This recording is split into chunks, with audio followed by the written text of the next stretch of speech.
ketika generasi muda hari ini dijudge sebagai generasi cemas, bukan emas, gue malah bilang bahwa ya lu harus cemas agar bisa jadi emas. Gak akan ada penyelesaian kalau dua generasi ini masih belum sama-sama mengerti. Makanya kita perlu menciptakan peristiwa rengas dengklok yang baru nih, Bang Jo. Kita culik-culik lagi nih. Iya, jangan kita yang diculik. Kita mulai diculik. Guys, this is your president speaking. Ini adalah calling untuk setiap kita bersatu. Ini adalah momennya kita angkat senjata untuk bersatu. Jangan tanyalah gua atau Indonesia ke depannya seperti apa, tapi coba tanyakan ke diri lo, ke diri kita mau bangun Indonesia itu kayak gimana dari sekarang. Ada aja gitu orang-orang yang bikin kita bisa takut.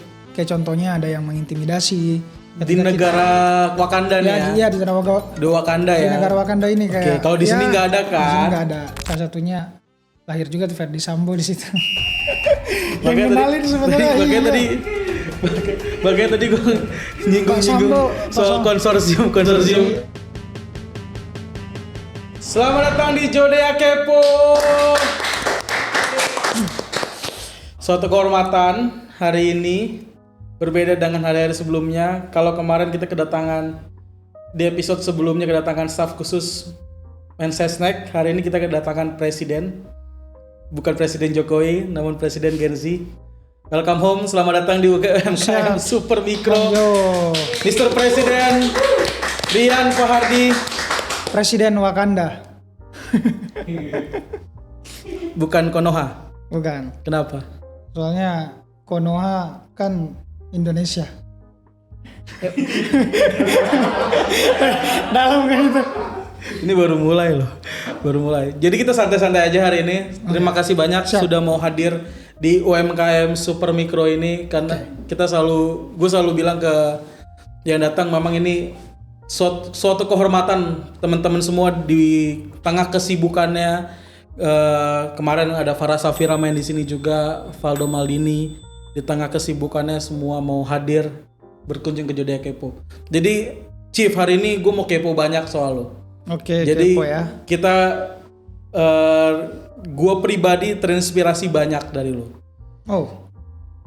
Konten-konten lo dengan apa keberanian lo bisa speak up dengan sesuatu. Seringkali bagi gue yang sudah terjun di politik praktis secara langsung, ada batasan-batasan yang mungkin secara tidak sadar tercipta, kebentuk dari gue pribadi bahwa kayaknya jangan ngomong ini deh. Jangan bahas ini deh. Tar aja, tahan dulu. Atau mau speak up soal apa. Jadi banyak pertimbangan yang seharusnya di umur kita ini gas aja. Yeah. Kalau kita tahu itu benar ya dan bisa dipertanggungjawabkan, harusnya gas aja. Nah, gimana lo memulai ini semua dan gimana lo bisa punya keberanian? Oke. Atau ya, kayak gue harus ngomong deh soal ini. Menarik sih. Keberanian ya. Bagi gue tuh pertama gue bisa sampai sekarang bukan cuma karena algoritma sosial media ya, tapi karena algoritma Tuhan gitu. Oke. Algoritma Tuhan karena ya anugerah nih ya. Iya, siapa gue gitu kayak gue bahkan bukan. Enggak siapa lu dong. Lu kan terkenal. Enggak, maksudnya ketika gue memulai sesuatu itu kan gue berangkat dari ya dalam kondisi nol atau bahkan ya gue bukan siapa-siapa. Dalam artian sekarang juga ngerasa kayak gitu. Cuma starting pointnya kan beda gitu dengan orang yang mungkin udah punya researches yang banyak gitu. Setara misalnya lu anak pejabat A ya mungkin lu bisa dapat akses pendidikan, akses apa. Tapi benar-benar gue memulai dari zero dan gimana akhirnya gue bisa memanfaatkan memulai gue ini menjadi sesuatu yang akhirnya jadi turning point gue bisa kemana-mana lah lewat jalan konten ini. Yang awalnya memang gue ngerasa apa yang gue alami hari ini tuh terakumulasi karena apa yang gue usahakan dulu lah, kayak bagaimana gue menetapkan tujuan di awal, bercita-cita memang pengen jadi seorang jurnalis lah. Jadi dari awal tuh gue udah jadi plan pertamanya jurnalis. Oke. Gue ngeset punya role model namanya Najwa Shihab. Akhirnya gimana caranya tuh kayak gue pengen kayak dia dan gue harus berusaha mencapai cita-cita atau mimpi gue lah. Dan gue selalu teringat lah dengan katanya Mbak Najwa. Dia bilang ya, gak apa-apa lu takut lah dalam bermimpi tinggi. Artinya kalau lu gak takut, mimpi lu masih receh. mimpi lu masih kecil, mimpi lu masih sesuatu yang mungkin orang tuh nggak ngomong wow gitu. Dan akhirnya kayak gue harus bermimpi tinggi, kayak mimpi gue nggak tanggung-tanggung gitu, kayak gue pengen kayak Najwa Shihab, gue pengen gimana caranya atau gue lebih punya ternyata dari seorang Najwa Shihab. Ya whatever itulah, cuma yang penting gue pengen punya positioning dan punya power yang kuat. Dari situlah kayak gue akhirnya menempuh kuliah di komunikasi, ikut beberapa kerja di TV, berproses di media. Akhirnya itu gue lakukan dan nggak berasa gitu bahwa keberanian juga terbentuk dari apa yang kita lakukan setiap harinya dan bagaimana kita menempatkan posisi kita dalam sehari-hari gitu. Kayak contoh, gue nggak akan mungkin berani kalau hal-hal kecil seperti gue ingin tampil, berbicara di depan umum, sekedar mengangkat tangan di dalam ruangan ketika ada forum, itu mungkin gak akan tercipta yang sekarang gitu. Artinya yang gue pengen sampaikan adalah keberanian itu bukan barang instan, bukan proses barang yang anugerah lu berani enggak. Tapi dia terbentuk setiap harinya kayak tetesan di dalam gue tuh kalau hujan atau lagi ada air tuh dia kan bisa membentuk stalagmit ya, yang kemudian jadi runcing. Gue tuh ngibaratin keberanian tuh kayak gitu. Jadi setiap hari lu harus netesin keberanian lu. Artinya ketika ada situasi yang memaksa lu untuk kayaknya gue harus berani deh jawab panggilan itu. Tapi lu masih punya rasa-rasa gak berani itu di momen-momen situasi sekarang nih? Ya gue rasa semua punya. Kayak ketika misalnya gue dihadapkan di dalam posisi dimana kayak misalnya ada kasus yang menarik untuk diangkat lah pokoknya, tentang ketidakadilan atau apa, tapi ada aja gitu orang-orang yang bikin kita bisa takut. Kayak contohnya ada yang mengintimidasi di negara Wakanda nih ya. Iya, di Wakanda ya. Di negara Wakanda ini kayak. Kalau di sini nggak ada kan? Di sini nggak ada. Aman ya di sini. Aman. Intinya adalah kayak bagaimana gue bisa mempersiapkan mental dan tentunya mempersiapkan hal yang tidak ngejerumusin gue ke jurang lah bahasanya. Jadi kayak mempersiapkan itu penting banget. Intinya ya be brave tapi don't be stupid gitu. Tetap ada perhitungannya, tetap ada.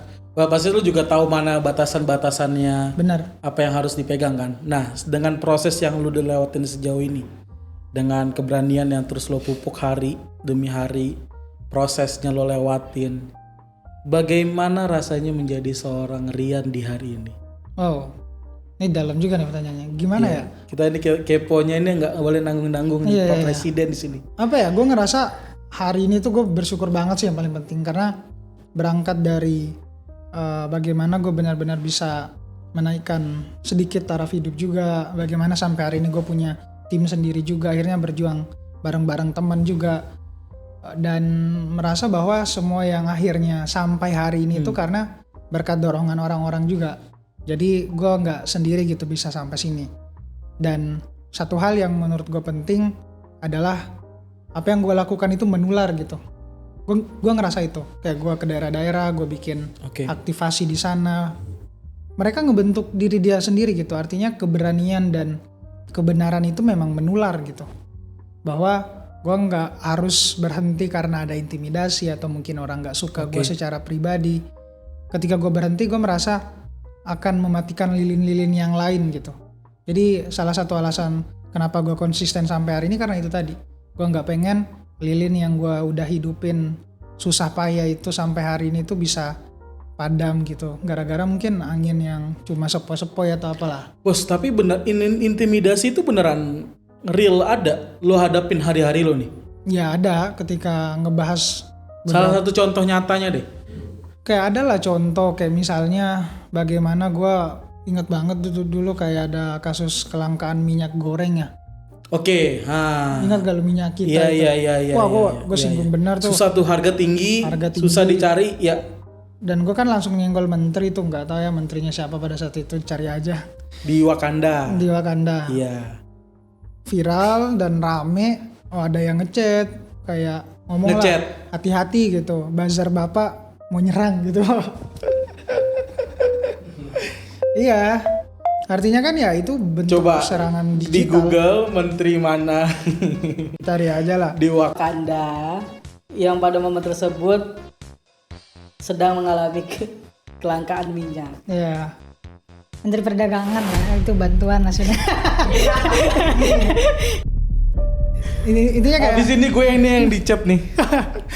enggak lah, karena gue ngerasa memang kayak kebenaran itu kan harus disampaikan ya. Clear. Artinya ketika kita nggak nyampein itu ya kita terlibat kejahatan sih menurut gue. Jadi kayak kenapa selalu ada isu-isu penting yang gue angkat, karena kayak dia kayak panggilan aja, kayak gue harus bersuara, gue harus speak up. Meskipun kayak sampai hari ini tuh selalu ada pertimbangan lah, cuma yang gue ingin sampaikan bahwa jadikan sosial media kita hari ini adalah ruang untuk membantu masalah orang lain, bukan malah bikin orang lain kena masalah.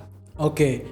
Nah, di momen-momen ini ada nggak on off lu yang lu ngerasa kayak gue capek lagi ngebahas beginian? Atau tadi karena intimidasi tadi kayak kadang-kadang jadi pas lagi sebenarnya lagi bagus banget lo ngomongin ya terus kayak enggak ya selalu ada fase ya up and down gitu kan pasti. Dan di awal kayak gue semangat banget tuh menyuarakan suara-suara rakyat, suara-suara quantity lo konten dari yang pertama kali sampai sekarang menurun nggak? Lumayan karena itu karena kejenuhan tadi on off tadi sebenarnya atau? Bukan kejenuhan juga sih, di satu sisi karena perluasan. Mungkin perbedaan gaya bertarung kali ya. Strateginya udah lebih mengakar, kayak gue diriin community di tiap daerah, jadi itu lumayan nyita waktu juga. Jadi kayak nggak terlalu fokus di darat aja. Karena gue sadar kayak di udara lewat konten, mesti kita juga bergerilya juga kan di darat. Makanya gue diriin banyak movement juga di beberapa daerah. Cuma yang paling penting adalah gue menyadari kayak kita tuh harus benar-benar, kalau di keyakinan suku gue tuh namanya taro ada taro gau. Taro ada taro gau di Bugis lah, artinya ya perkataan lu harus selaras dengan perbuatan. Jadi sejauh ini nih yang gue terus buktikan bahwa bagaimana gue di sosmed, gue harus buktikan bahwa gue konsisten dan selaras gitu dengan perkataan. Dengan apa yang terjadi di dunia nyata ini. Iya benar, makanya kayak linear gitu dengan apa yang gue lakukan. Kayak gue bersuara tentang ini ya gue berusaha buktikan di dunia nyata. Karena kan hari ini memang medan perangnya tuh di sosial media ya, tapi tetap gitu imbasnya pasti di dunia nyata kita juga. Artinya gue pengen gimana caranya suara gue ini bisa didengarkan, karena ya suara anak muda itu benar-benar penting gitu. Kalau kita nggak menganggap suara kita penting, ya bagaimana kita bisa didengarkan? Artinya memang harus dari kitanya dong. Ya, dan gue mendorong buat anak muda selalu bicara tentang dirinya, bicara tentang daerahnya, dan bicara tentang negaranya gitu. Dan nggak akan bisa lu bicara tentang semua itu kalau lu nggak mencintai diri lu sendiri. Dasarnya itu sih sebenarnya. Ini menarik sih. Seringkali sebenarnya itu kali ya. Apa karena kita masih mikir kalau kita kurang, nggak mikirin diri sendiri. Gue masih begini, ngapain gue ngomongin negara? Gue masih hari-hari gue aja masih jadi berantakan. Dan itu kan tanda-tanda kita juga belum bersyukur dengan apa yang kita punya, belum mencintai diri sendiri itu tadi. Dan anak muda hari ini harus melewati fase itulah sebenarnya. Dan lu udah lewat menurut lu fase itu? Dia bisa peduli. Menurut gue ya sambil belajar ya udah ngerasa ngelewatin fase itu sih, karena gue punya salah satu narasi yang menurut gue penting. Ketika generasi muda hari ini dijudge sebagai generasi cemas bukan emas, gue malah bilang bahwa ya lu harus cemas agar bisa jadi emas. Justru harus mikir terus nih. Ya artinya ketika lu menganggap diri lu aman, ya orang lain yang akan membentuk masa emas itu. Tapi ya lu mesti cemas, artinya ketika lu nggak cemas, emas ini nggak tahu modelannya kan seperti apa. Jadi kita sendiri yang harus ngarahin itulah. Jadi gimana caranya kayak counter semacam itu, generasi hari ini tuh harus mampu kayak bikin penguatan baru lah. Entah dicap sebagai generasi dikit-dikit healing, dikit-dikit ngomongin mental dan segala macam. Gue lebih menyukai itu dan merubah itu menjadi sebuah kekuatan yang baru lah. Harus itu bisa jadi kekuatan dari generasi kita sendiri ini. Benar-benar. Malah dari kecemasan kita kan bisa lahir sebuah perubahan, bahkan bisa jadi kekuatan. Kayak kita cemas, misalnya literasi di daerah gue kurang, akhirnya di Indonesia juga kan kita salah satu yang terendah juga se-Asia kan. Iya benar. Artinya kan dari lu tahu kecemasan yang lu sadari tadi lingkungan lu, ya lu bisa galakan kekuatan. Kayak hari ini gue cemas karena masyarakat di Indonesia kita makin takut menyatakan pendapatnya di muka umum. Akhirnya gue bikin distrik berisik. Gue keliling di daerah buat nunjukin ya lu nggak boleh takut bersuara, ya gue aja aman gitu loh. Gitu sih kira-kira, artinya kecemasan itu penting. Dan nah ini dia nih ya distrik berisik. Nah ini nih distrik Dan berisik. maksud gue nih gak banyak orang yang punya influence di digital. Ini bagi gue ya, peka dengan yang namanya pentingnya movement ini pindah ke darat. Oke. Ini bagi kalau gue kemarin yang gue nyalek kemarin, FYI, gue nyalek kemarin, dan bagi kita kerja digital ini memang kan kita tahu lebih murah, cost campaign-nya lebih bisa tersebar kemana, tapi ini tidak lebih berdampak dari kita turun langsung dan ngebangun basis tadi. Yeah. Dan bagus banget kalau misalnya seorang influencer, orang yang di bidang digital tahu bahwa penting community nyata kayak gini. Nah, distrik berisik ini berarti udah ada di berapa kota atau berapa daerah? Udah 20 titik lah sebenarnya. Di seluruh Indonesia? Seluruh Indonesia. Dan gue yakin yang kayak gini-gini nih, gerakan sosial semacam ini akan jadi mata uang baru lah. Mungkin belum sekarang. Menurut gue ya, ini prediksi gue. Ketika hari ini mungkin beberapa tahun kemarin hype crypto, social currency menurut gue akan lebih mahal dari kripto lah. Oke. Karena itu peluang kita buat bisa jadi beda dibandingkan negara-negara yang lain. Malah nilai jual kita ada di sosial. Komunitasnya nih, kolektif. kelompok tadi ya. Oke, mau dibawa kemana distrik berisik ini, men? Sejauh ini kita memperjuangkan isu ruang publik ya. Jadi kayak sejauh ini gue pengen setiap daerah itu harus punya ruang publik. Itu aja. Ruang publik untuk? Ruang publik anak muda buat nge-explore dirinya, berani vokal. Hubnya gitu ya? Aspirasi komunitas. Oke. Karena ya sejauh ini bahkan ekspresi gue secara pribadi itu ya tersalurkan lewat community. Jadi gue pengen orang lain bisa merasakan itu juga. Yang paling baru di Bekasi ya katanya? Ya di Bekasi. Lagi buka inilah pokoknya ruang lah buat anak-anak muda DPD. di Bekasi. DPD, Dewan Perwakilan Distrik. Wah, ini sebagai presiden nih punya dewan-dewannya nih.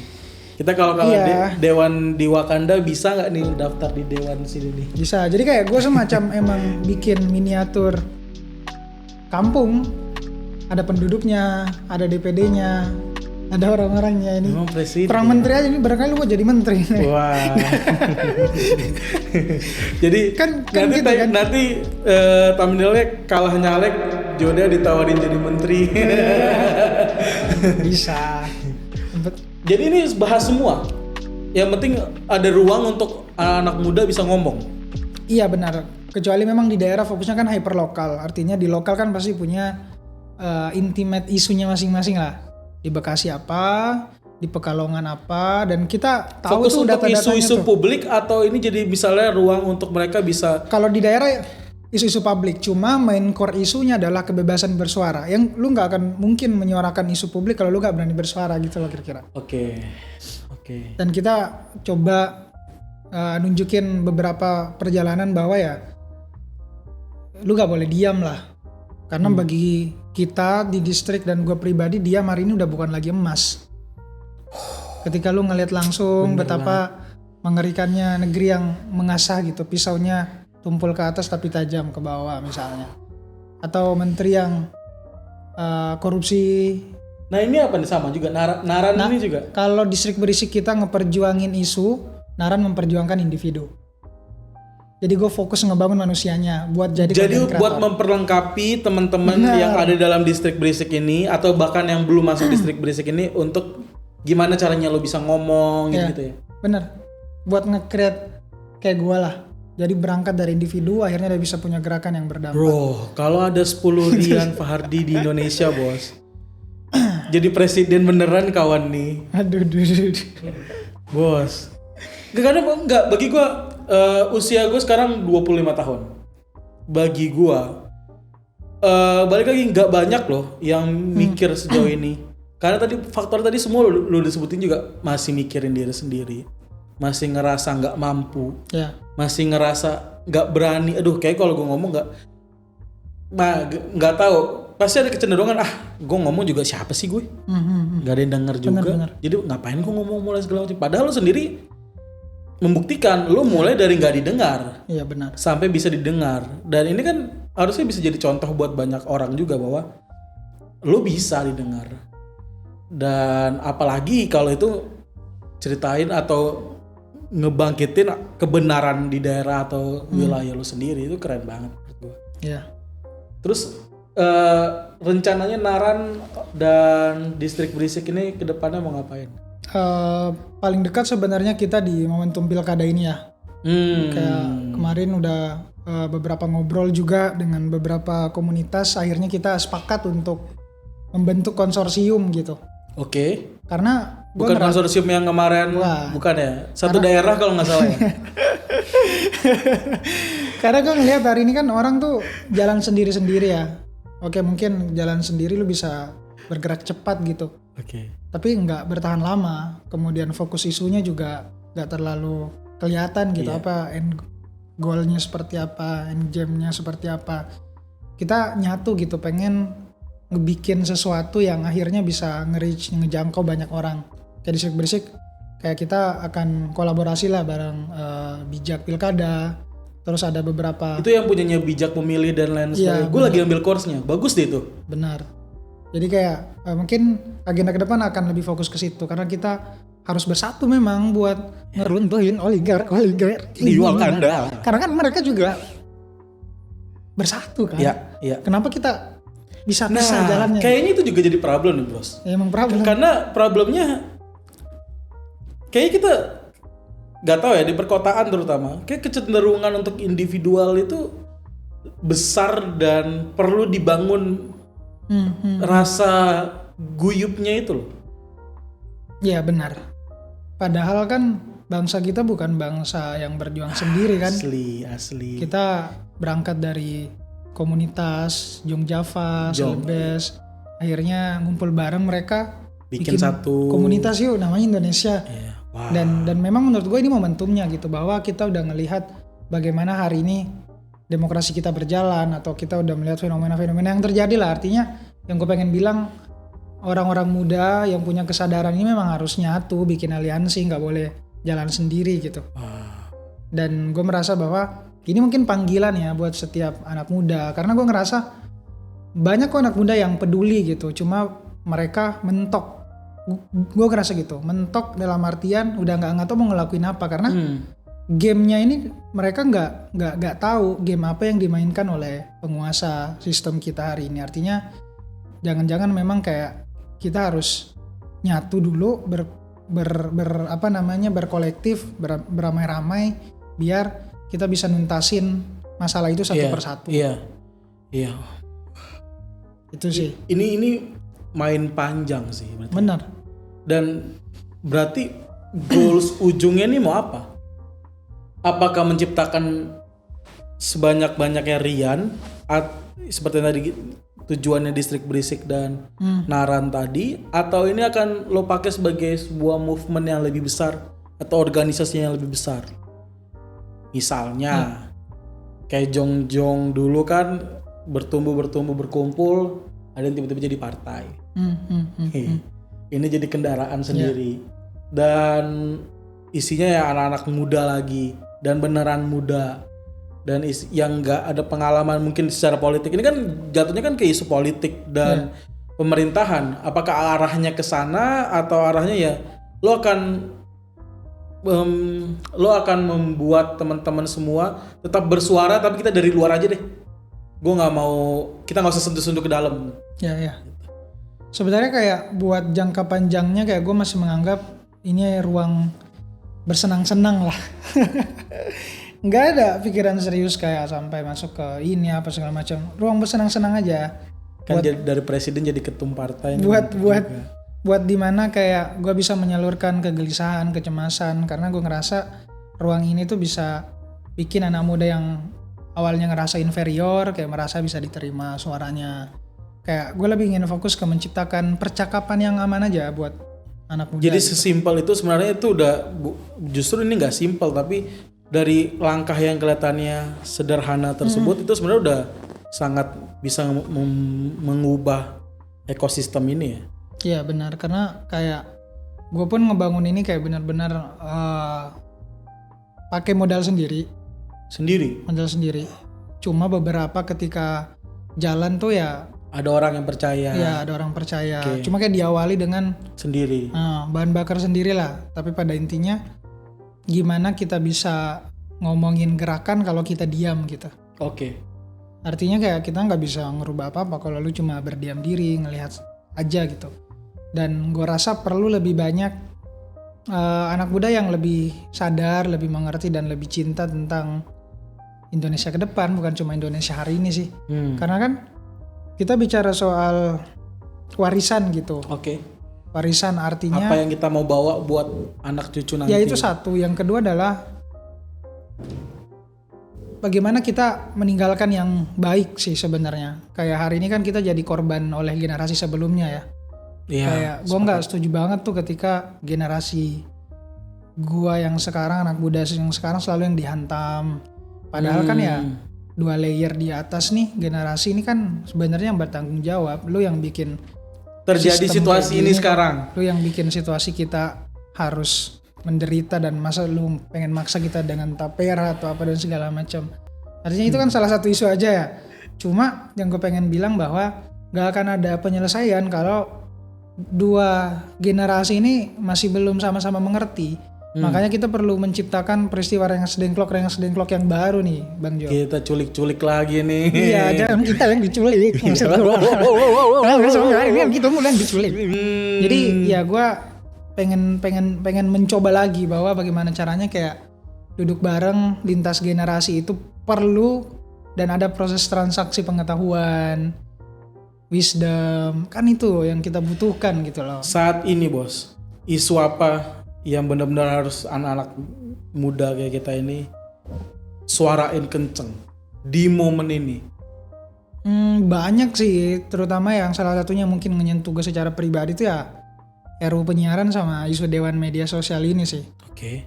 Itu sih 2 konsep. Ya masa iya kan kita konten kayak gini harus makanya nanti review lagi berapa bulan ya itu baru bisa tayang. Artinya kan gue setuju bahwa sosial media itu memang udah jadi kolam yang apa ya isinya beragam lah.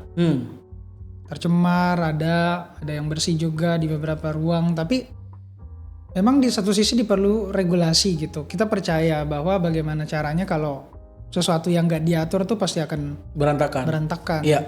Meskipun sosial media juga udah punya community guidelines-nya masing-masing ya. Tapi yang ingin gue sorot adalah jangan sampai ini akal-akalan pemerintah aja. Supaya orang-orang yang akhirnya meskipun kayak kemasannya baik nih, tapi kita nggak tahu niat di belakangnya tuh apa. Kayak contoh misalnya ini analogi aja ya, kayak perang kayak misalnya di Yunani misalnya kayak dia ngirim kayak patung kuda, sebutnya Trojan Horse lah. Perang Troya tuh dia kan ngirim kuda, dianggapnya ini sebagai hadiah gitu. Tapi kan padahal ketika masuk gerbang, wah udah ada orang yang megang pedang, udah ada orang yang megang tombak yang siap menghancurkan seisi gerbang, seisi istana. Artinya ya seolah-olah memang hari ini kayak ini untuk keamanan dan segala macam. Tapi kita bisa ngebaca motifnya juga. Artinya jangan sampai ini nggak dipikirkan matang-matang dan bisa mematikan kebebasan kita dalam bersuara. Itu sih. Apa? Gila, gue dari tadi gue merinding terus. Gue belajar banyak sih bro. Karena balik lagi tadi di podcast sebelumnya juga kemarin bahas bahwa sering kali nih yang muda itu kadang cara berpikirnya juga nggak semudah itu bro. Bahkan yang tua bisa berpikirnya lebih muda daripada yang muda. Dan itu jadi kendala-kendala juga bagi orang yang ada di politik. Tapi gak dapat refreshment kayak gini. Gak dapat refreshment, lo harus ngapain lagi. Lo seharusnya seperti apa. Jalurnya tuh harusnya kesini lo bos. Tapi seringkali karena udah terpaku dengan kinerja yang A, B, C, D, E. Jadi lo fokusnya di sini aja. Padahal sebenarnya jalurnya di sini nih. Dengan gerakan, dengan sesuatu yang harusnya diperjuangin. Apalagi di usia muda tadi, ya harusnya arah sini. Nah itu yang seringkali bagi gue pribadi hal-hal kayak gini yang jadi refreshment buat kita. Ya, cuma gue kasih tau ya, tantangannya adalah dikit doang yang minat gitu dan itu yang gue masih cari formulanya gimana ini bisa jadi gerakan menyenangkan sama-sama lah, bukan cuma gue. Karena tadi kekhawatiran itu lebih besar kan, gitu. kekhawatiran itu lebih gede dibandingkan minatnya ini tadi. Makanya tadi kan sepakatnya ya harus sama-sama, nggak bisa lo gerak sendiri. Artinya kayak ini mungkin sebuah bukan ultimatum atau apa ke anak muda, cuma ya kita bakal hancur kalau kita nggak sadar bahwa ya kita sebenarnya sedang dipecah belah lah sebagai anak muda. Dipecah belah artinya ya mungkin dengan ketidaktahuan kita, mungkin dengan ketidakpercayaan kita lagi kepada suasana yang sekarang, akhirnya kita ngerasa nggak punya harapan dan segala macam. Cuma yang gue pengen sampaikan selalu adalah anak muda hari ini tuh udah melakukan turning point kembali ke akar, bro. Dan itu adalah salah satu kekuatan yang dan sinyal yang harus ditangkap oleh 2 layer di atas generasi kita. Entah pemimpin, entah orang yang berada di level manajer atau apa. Anak muda hari ini tuh kalau lu perhatikan dia mengalami yang namanya pengulangan sejarah lah. Kan sejarah tuh nggak berulang memang, tapi polanya bisa aja sama. Berapa ratus tahun. Iya, benar. Dan polanya mirip lagi. Dan kalau lu perhatiin generasi Alpha dan generasi Z hari ini tuh hampir mirip sebenarnya polanya pas pra kemerdekaan. Ini keyakinan sih sebenarnya, dan beberapa hasil riset dari ini menuju Dr. nih ya. Muhammad Faisal juga ya. Artinya kita sedang akan ada momentum besar nih, artinya proklamasi kan momentum besar di mana kita merdeka. Dan 2045 ya bisa aja kita memerdekakan ulang kan. Hari ini bagaimana kita bisa ngomong merdeka toh hari ini kita masih dijajah secara nggak langsung gitu loh. Artinya kayak bagaimana generasi muda hari ini tuh harus sadar bahwa ya lu punya kecenderungan yang sama dengan generasi founding fathers kita. Kayak contoh misalnya di zamannya Bung Karno kan ada tuh muncul juga flu Spanyol. Kita kan pernah ngalamin pandemi juga. Kemudian dia masuklah masa industri. Sekarang kan juga kita ngalami masa percepatan teknologi. Sebenarnya hampir sama. Hari ini anak muda juga udah banyak berkomunitas. Dan apakah kita mau ambil peran banyak banget menuju kemerdekaan ini kan? Iya benar. Hari ini juga fenomenanya anak muda udah banyak yang bicara soal idealisme, kembali baca buku, ngehidupin spiritual juga. Cuma satu, kita bisa nangkep sinyal momentum bersatu itu gak? Artinya kayak jangan sampai pola berulang ini itu tidak dimanfaatkan dengan baik sebagai spektrum untuk mereformasi yang benar-benar harus diubah menjadi lebih baik lah. Dan memang perlu kesadaran lebih lah bahwa ya kita bukan sekedar pelanjut gitu, tapi kita pengubah. Guys, this is your president speaking. Ini adalah calling untuk setiap kita bersatu. Ini adalah momennya kita angkat senjata untuk bersatu. Iya, kalau dulu pakai bambu runcing kita pakai HP aja lah. Ini dia nih.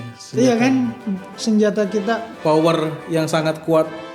Tapi lu dengan ini semua lu sangat amat percaya bahwa ini bisa benar-benar ngubah banyak hal ya?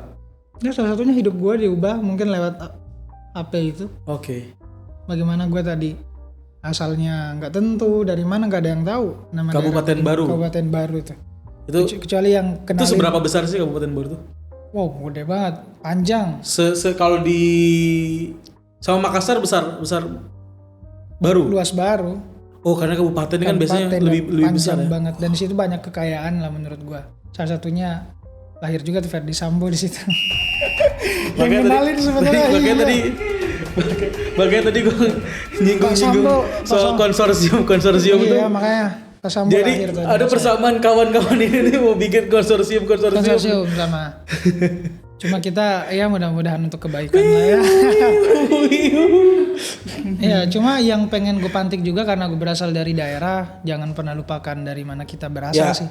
Karena di sana ada banyak kekuatan yang bisa ngedorong kita tuh sebagai manusia Indonesia gitu. Pak Habibie juga daerah sana. Mbak Nana daerah sana. Saya sama kayak jangan sampai permasalahan hari ini tuh nggak diselesaikan. Kayak contoh, menurutku permasalahan loh sebenarnya kayak orang-orang yang di desa akhirnya migrasi ke kota secara besar-besaran itu udah permasalahan sebenarnya. Iya, harusnya dia bisa hidupin kota tersebut, bangun kota tersebut.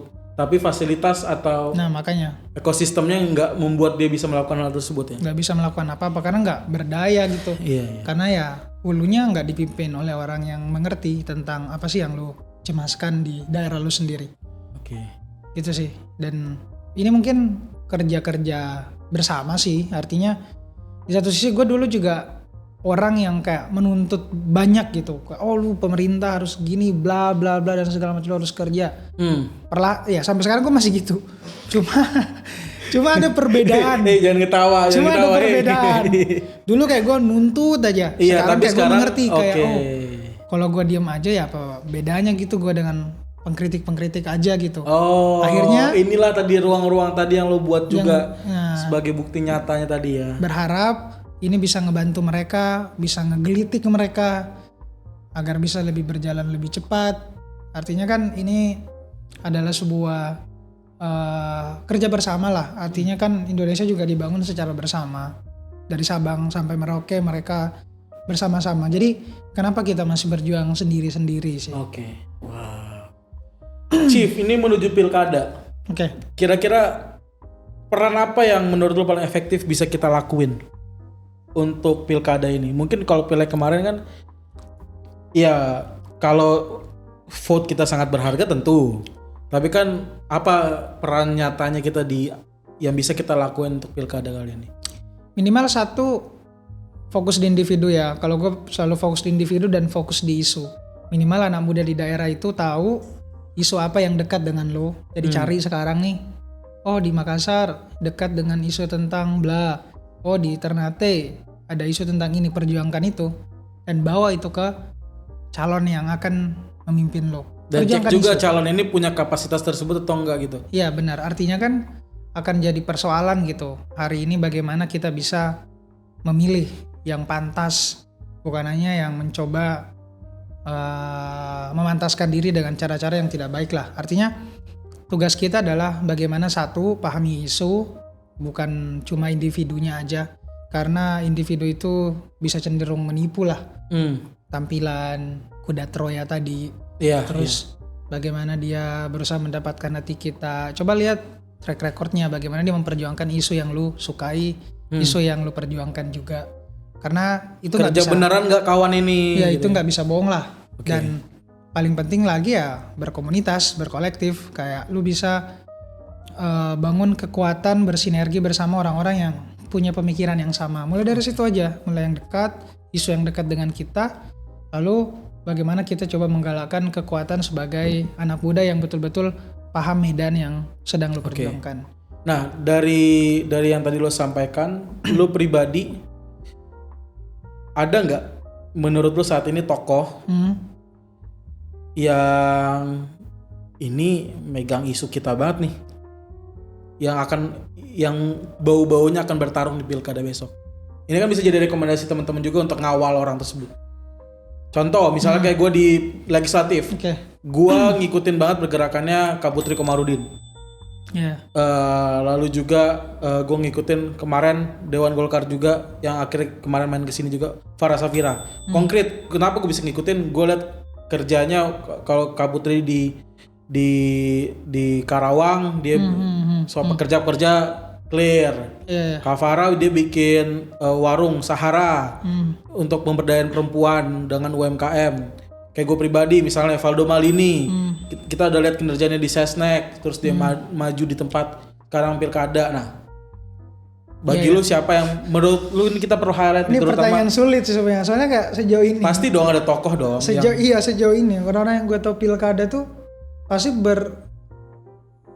berhubungan erat dengan dinasti politik lah. Lu gak bisa nyangkal itu kan. Iya. Apalagi di daerah. Ini topik sebelah nih kalau ada. Cuma dan gue senang ketika misalnya ngelihat ada figur-figur baru.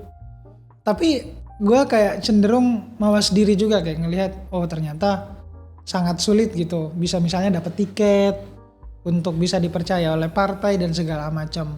Artinya kayak memang momentum pilkada ini bisa jadi game changer banget sebenarnya. Cuma gue sangat menyayangkan bahwa hari ini tuh sistem politik kita masih tersandra lah dengan kekuatan politik rujukan basis gen. Itu nggak bisa dipungkiri sih, karena gen, abis itu juga kesukuan dan lain sebagainya itu sangat kuat di legislatif pun mana seperti itu. Ada daerah-daerah tertentu, mungkin salah satu di daerah gua, orang mungkin nggak kenal orang tersebut, nggak pernah turun, tapi karena dia tahu kita semarga nih. Iya. Jadi hal-hal tersebut nggak bisa dipungkiri, memang masih terjadi di bangsa ini. Benar. Dan ya tokohnya itu siapa kira-kira menurut lo? Yang at least memenuhi nih ekspektasi gue sebagai anak muda. Yang nyalon atau yang nggak nyalon? Yang kira-kira bakal nyalon atau yang nggak nyalon juga boleh deh. Dua-duanya boleh. Satu ya, gue rasa kayak hari ini banyak kita tertipu. Kayak contoh misalnya, setahu gue ya, hari ini kayak lebih banyak pelaku-pelaku atau public figure yang under radar, yang justru kayak dia nggak masuk radar, tapi ini oke nih. Justru underrated. Bukan yang kayak yang ditampilkan media. Kayak salah satu yang bikin gue kaget juga sebenarnya yaitu Bang Faldo misalnya. Tiba-tiba jadi di kota Tangerang. Kawan tiba-tiba maju. Dan secara individu gue kenal lah dengan Bang Faldo juga. Bagaimana dia sangat-sangat merakyat menurut gue. Sangat-sangat merakyat, sangat-sangat mendengarkan. Dan terbukti ketika gue pengen undang dia diuji, ya dia datang. Setidaknya itu yang gue suka dari figur-figur yang akan calon di pilkada. Kayak, mau diuji itu ya kategorinya. Iya. Kategorinya ya dia benar-benar siap buat dikorek, siap buat dicaci, karena itu menurut gue barrier buat bare minimum lah sebenarnya buat lo menjadi seorang calon pemimpin publik ya. Masa lo diundang begitu aja nggak mau sama warga lo gitu. Benar. Kan? Apalagi yang kayak benar-benar berjarak. Itu kita susah nanti nagihnya. Nah kalau selain yang pilkada, siapa tokoh yang menurut lo dia mengakomodir kepentingan kita sebagai generasi muda di luar yang pilkada ini?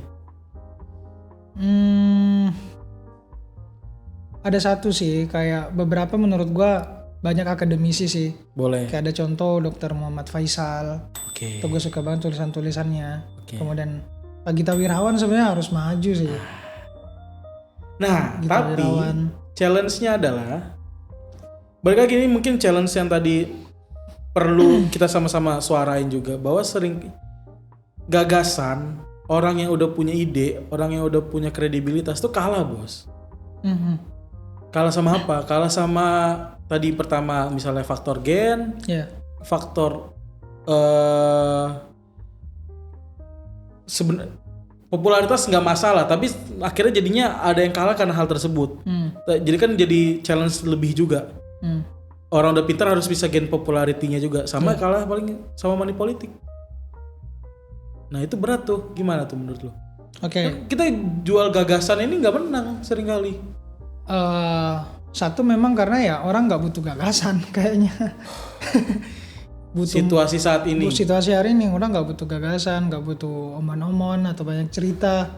Tapi yang dibutuhkan kan aksi nyata, dan sejauh mana lu bisa membuktikan itu. Cuma kadang ya kita nggak bisa bersaing karena mayoritas melakukan hal-hal yang semacam itu. Kita yang jujur, kita yang pengen lewat cara-cara yang bersih, akhirnya kalah dengan orang-orang yang mayoritas tadi.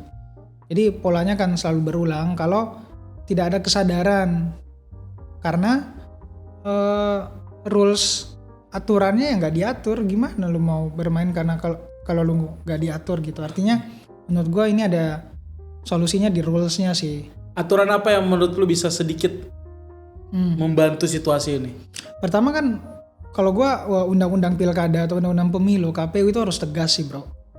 Kayak benar-benar kayak sesuai kapabilitas. KPU-nya emang sekarang kurang tegas atau gimana? Ya ketuanya aja. Ketuanya aja kurang tegas. Tegasnya ngapain? Sama dirinya sendiri. Gue takut ngomong gini, tapi gue mancing. Intinya ya harus tegas, mulai dari ngatur pas mulai start bahkan sampai ketika dia finish. Artinya untuk persiapan, bagaimana undang-undang nggak segampang itu buat diotak-atik ya kan. Kalau dari aturan aja kayak gitu kita udah bisa nilai lah bagaimana pas berkontestasi. Lucunya kan di situ. Jadi ya kita atau gue pribadi sangat mengharapkan benar-benar orang-orang yang terlibat dalam mengatur skema nanti ke depan itu kayak benar-benar mengerti bahwa harus mulainya sama. Oke. Nah, lo gak ada niatan maju pilkada, bro? Menarik sih nih. Pengen sih. Cuma nunggu sponsor aja ini. Rian. Di sini nunggu sponsor lah. Lu kalau keinginan lu ingin balik ke daerah, bangun daerah. Pasti. Bahkan sampai sekarang. Target lu dengan ini semua, apa yang lu lakukan ini semua, apakah ada pemikiran lu untuk menuju ke sana, bertarung secara clear sebagai seorang politisi? Belum sih. Kayak gue masih menganggap apa yang gue bikin ini ya udah sebagai bentuk pemberdayaan aja. Tadi yang tadi bilang buat ruang dan tapi belum terbesit juga enggak. Gue pengen masuk partai gitu. Terbesit, wah sering sih kayaknya benar-benar ngubah sistem tuh harus memang di dalam kan. Iya. Bentuk yang. Lalu sepakat dengan hal tersebut? Sepakat gak sepakat sih, karena kenapa? Kayak sekarang juga gue ngerasa di luar sistem ya gue sedikit bisa merubah apa yang awalnya kayak gue ketakutan ngeliat ini, akhirnya gue bisa rubah lewat. Lo bisa membuktikan di luar bisa, tapi kan bukannya tetap lebih efektif kalau di dalam? Iya benar. Cuma kan harus kita mengerti juga medan perang kita di mana. Gue sebagai orang yang punya mungkin beberapa orang yang mendengarkan ya, medan perang gue di sini kan nggak mungkin juga gue berperang dengan followers gue di dalam gitu. Jadi nggak akan relate gitu, kecuali kayak gue ngebangun benar-benar track record yang akhirnya nanti akan bisa ngebantu ketika gue di dalam.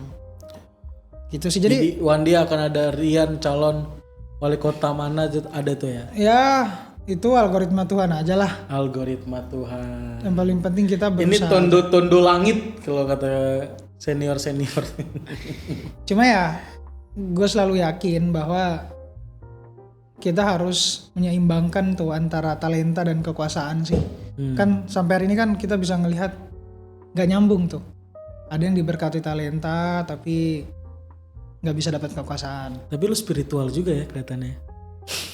Kalau dari obrolan kita tadi, dari nilai-nilai yang lo bangun tuh bagus man. Karena gue nggak tahu ini apakah ini jadi tempat lu untuk menyeimbangkan pikiran lu. Ini bukan soal agamais atau apa, jadi spiritualisme lu jalan gitu. Kayak lu kan penat kepala lu dengan mikirin hal-hal yang berat ini semua nih, isu ini. Tapi lu tetap, apakah ini jadi cara lu untuk tetap menyeimbangin diri lu agar tetap quote and quote waras gitu loh? Satu aja sih yang bikin gue waras, kayak gue punya prinsip sih dan gak akan melanggar itu aja. Jadi kayak gue ngalir ngikutin arah angin kesini nih, ikut aja. Tapi jangan sampai arah angin itu yang ngepaksa kita kemana. Jadi kita harus mampu memanfaatkan arah arus atau arah mata angin ini ke sesuatu yang kita pengen tuju. Dan yang gak bikin kita tenggelam tadi, lu harus punya prinsip, keyakinan dan kemauan tinggi. Pak Presiden ini filsuf juga. Guru-gurunya Socrates juga kita ini. nanti dikenal sebagai filsuf juga kawan. Kemarin ambil apa kuliah? Komunikasi penyiaran ya. Komunikasi penyiaran ya. Memang terlatih. Dakwahnya dari UIN ini mantap, paten barang punya ini. Iya, di UIN banyak nabi-nabi kecil juga ya. Beda. Guru aja sama mereka. Nah, berarti tadi ada kesempatan pilkada soal masuk partai. Tadi kepikiran juga nggak? Sejauh ini belum, cuma yang gue pengen maksimalin itu adalah bagaimana isu sih, memperjuangin isu aja. Isu dulu ya. Ini core-nya ya. Dan gue nggak tertutup bahwa elemen-elemen penting itu salah satunya partai politik ya. Jadi kayak gue terbuka dengan setiap partai yang mungkin ada yang bisa dikolaborasikan, mulai dari bagaimana lu memperjuangkan isu ini atau memperjuangkan bagaimana kaderisasi yang sesuai, relevan, yang dibutuhkan ya. Gue terbuka gitu. Dan sangat mengharapkan bahwa terjadi kolaborasi tadi lintas generasi, karena kan yang megang stempel partai kan generasi di atas, Pak. Dan yang berkuasa ya menurutku mereka. Jadi pintu yang harus digedor tuh sebenarnya pintu ketua partai atau orang-orang partai gak sih? Dan dengan cara tadi yang lu bangun tadi ini semua lah. Dengan bargaining yang kita udah bangun lah. Iya. Akhirnya ketika value-nya sama dan baik, ya menurut gua itu bisa kita rajut sesuatu yang bisa punya dampak besar lah di situ. Dan menurut gua tadi kalau kata kuncinya di persatuan, untuk lo belum masuk partai sih menurut gue pilihan yang tepat.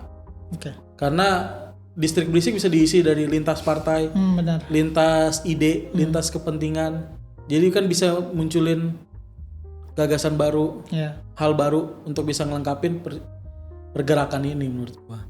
Bos, sejauh ini kita udah ngomong panjang lebar dengan apa yang udah lo lewatin juga tadi. Gua nonton di beberapa podcast, salah satu peran yang menurut gua penting tapi nggak banyak di highlight adalah peran kakek lo. Oke.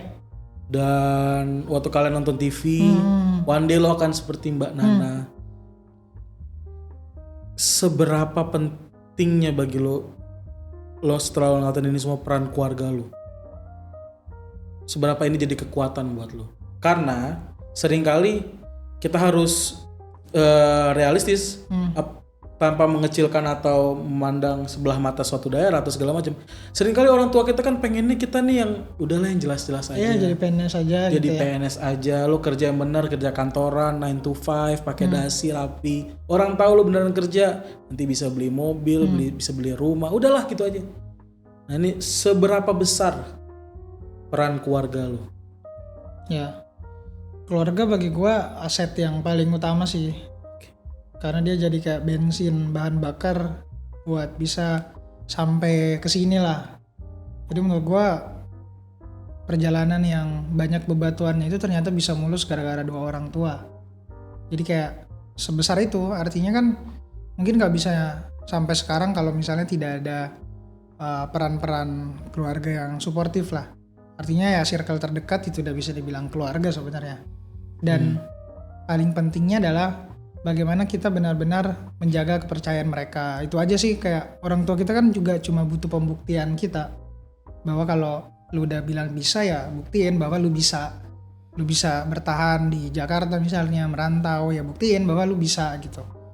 Karena mereka mungkin bukan gak percaya atau gak ini ke kita, tapi ya mereka takut aja.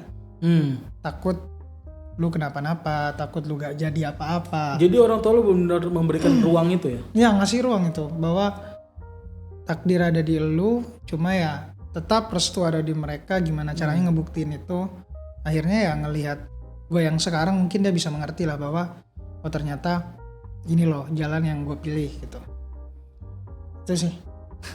Gue di beberapa podcast yang gue nonton ini soal kakek lo itu, gue juga percaya bahwa orang keluarga kalau udah ngomong dan kasih keyakinan tuh dalam buat kita. Dan sekecil kayaknya dunia ini semuanya nggak terlalu penting, tapi kalau keluarga lo ini udah support gitu. Iya benar. Dan lo ada di sini sekarang. Iya. Intinya doa ibu itu seluas apa ya, langit lah. Gak perlindungannya. Iya. Orang tua tapi masih di bolak-balik ya? Di daerah. Oh, oke. What's next bro? Apa setelah ini? Setelah ini mungkin gue akan balik rumah ya, terus tidur. Ya benar. Harus konten lagi besoknya. Kenapa serius, jawaban gue gitu? Serius banget sih Jode ya. Iya.